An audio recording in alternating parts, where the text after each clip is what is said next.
কিছুটা উন্নতির দিকে যাচ্ছে হাওর অঞ্চলের পরিস্থিতি এমন আরো বিস্তারিত খবর আপনাদের জানাতে চাই। নেত্রকোনা থেকে সহকর্মী হানিফুল্লাহ আকাশ আমাদের সাথে এই মুহূর্তে যুক্ত হয়েছেন। আকাশ, হাওরের বন্যার পানি কি কিছুটা কমে এসছে কিনা এবং ফসল যারা কাটছিলেন তাদের কি অবস্থা? ঈদ আসবে, সাথে ক্যাশব্যাকও আসবে। নিজের বা প্রিয়জনের জন্য কেনাকাটায় এবারও নগদ পেমেন্টে পাচ্ছেন দারুণ ক্যাশব্যাক। তাই যাই কিনুন, পেমেন্ট করুন নগদে।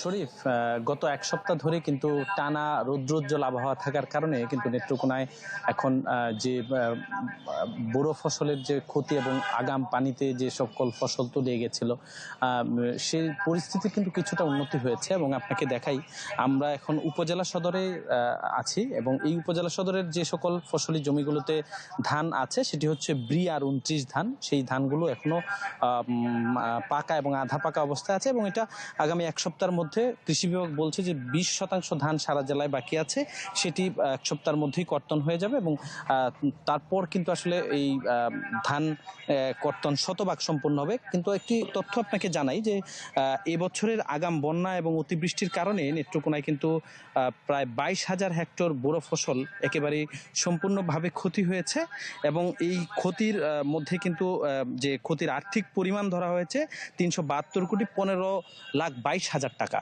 তার মানে বুঝতে পারছেন যে এখানে এই নেত্রকোনার যে হাওর অঞ্চলের কৃষকদের একটি বড় ক্ষতি কিন্তু হয়েছে এবং আমরা এমন হাওর দেখেছি যেখানে আসলে এক মুঠো ধানও কিন্তু ঘরে তুলতে পারেননি ওই এলাকার মানুষ। এবং কৃষকরা বলছেন যে এই আগাম বন্যার কারণে কৃষকদের যে একমাত্র বোরো ফসল সারা বছরের আয় ব্যয় নির্ভর করে এই ফসলের উপরে এবং সেই ফসল কিন্তু তারা ঘরে তুলতে না পেরে অনেকটা হতাশা বিরাজ করছে এই সকল পরিবারের মাঝে। এবং সরকার কর্তৃক যেটি বলা হয়েছিল যে আর্থিকভাবে তাদেরকে অনুদান দেওয়া হবে বা সহায়তা করা হবে, এখন